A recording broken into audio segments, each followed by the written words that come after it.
عید کے قریب آتے ہی مارکیٹس اور شاپنگ سینٹرز میں خواتین، بچوں اور مردوں کا رش پڑ جاتا ہے۔ عید کی خریداری کے ساتھ ساتھ مہندی بھی لگوائی جا رہی ہے۔ مزید جانتے ہیں ہمارے نمائندگان سے۔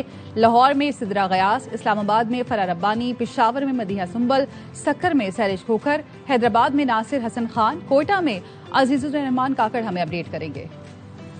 جیسے وقت گزرتا جا رہا ہے، مارکیٹوں میں جو ہے وہ شہریوں کی تعداد میں بھی اضافہ دکھائی دے رہا ہے۔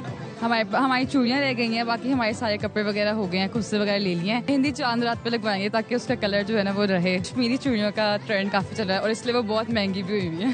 آپ کی کتنی تیاری ہوگی؟ میری بھی ہو گئی، بس چوڑیاں رہتی ہیں، میری چوڑیاں رہتی ہیں۔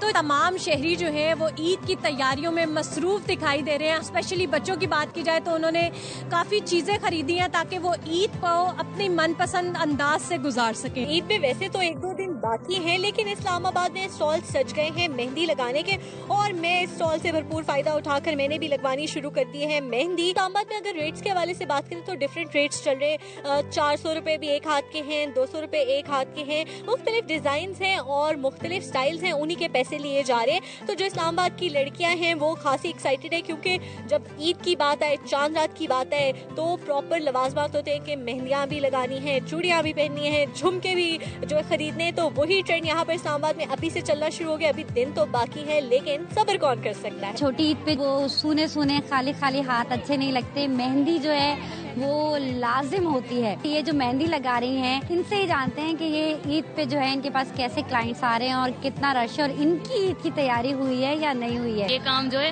بہت باریکی کا ہوتا ہے اور ہمیں کسٹمر پر پورا اترنا پڑتا ہے، ان کو سرٹیفائز کرنا پڑتا ہے کہ ان کو اچھی لگنی چاہیے۔ اپنی عید کی کتنی تیاری ہوئی ہے؟ میری تقریباً کچھ ہو گئی ہے، کچھ رہتی ہے۔ لڑکیاں جو ہیں وہ مہندی لگائے بغیر ان کی عید ادھوری سی لگتی ہے، تو مہندی لگوائی جا رہی ہے اور عید کی تیاری جو ہے وہ کی جا رہی ہے۔ اس وقت بھی پشاور میں بارش کا سلسلہ جاری ہے اور خاصی بارش ہے، یہاں پر بازار میں خریدار آتے جا رہے ہیں، اپنی خریداری کو حتمی شکل دینے کی کوشش کر رہے ہیں۔ ابھی بھی خواتین کی شاپنگ جو ہے وہ جاری ہے، جس میں پیکو کے دوپٹے ہوں یا چوڑیاں، مہندی، خواہ کوئی بھی چیز ہو، خواتین بھرپور طریقے سے جو ہے وہ اپنی شاپنگ میں مصروف نظر آ رہی ہیں۔ ریشم بازار میں اور یہاں کوہ نور چوک پر ہم موجود ہیں۔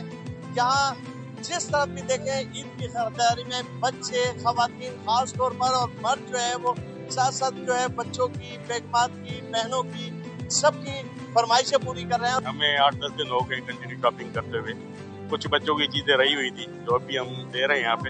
ڈریس خریدی ہے اور اپنی جویلری ابھی خریدی ہے، بچوں کے کپڑے لیے ہیں، میری چوڑی لینی ہے، مگر اس کے جو دام ہے نا وہ آسمان سے باتیں کر رہے ہیں۔ ابھی خریداری کا یہ مرحلہ جاری اور ساری ہے۔ خواتین اور بچوں کے ساتھ مرد بھی اپنی شاپنگ پر جو ہے وہ خصوصی توجہ دیتے آ رہے ہیں۔ اس وقت میں موجود ہوں کوئٹہ کے سرکولر روڈ پر، جہاں پر ٹوپیوں کی دکانوں پر کافی رش دیکھنے کو مل رہا ہے۔ عید پر کے لیے نئی ٹوپی لینا لازمی ہوتے ہیں۔ یہ والا ٹوپی ہم نے پسند کیا اور ہم لوگ جو ہے ثقافت کے طور پر عید کے خصوصی طور پر ہم لوگ نیا ٹوپی لیتے ہیں۔ 10,000 15,000 20,000 تک 25,000 تک بھی ہوتی ہے، لیکن پھر بھی ہم لوگ یہ ٹوپیاں لیتے رہتے ہیں کیونکہ یہ پشتون ثقافت ہے۔ ہمارے ثقافت ہے ٹوپی پہننا، اس لیے عید کے موقع پر ٹوپی لازمی پہنی جاتی ہے۔ اس لیے جو ٹوپی پسند آتی ہے اس کی قیمت کو پھر نہیں دیکھا جاتا ہے، وہی ٹوپی لے کر عید کے دن پہن لیتے ہیں۔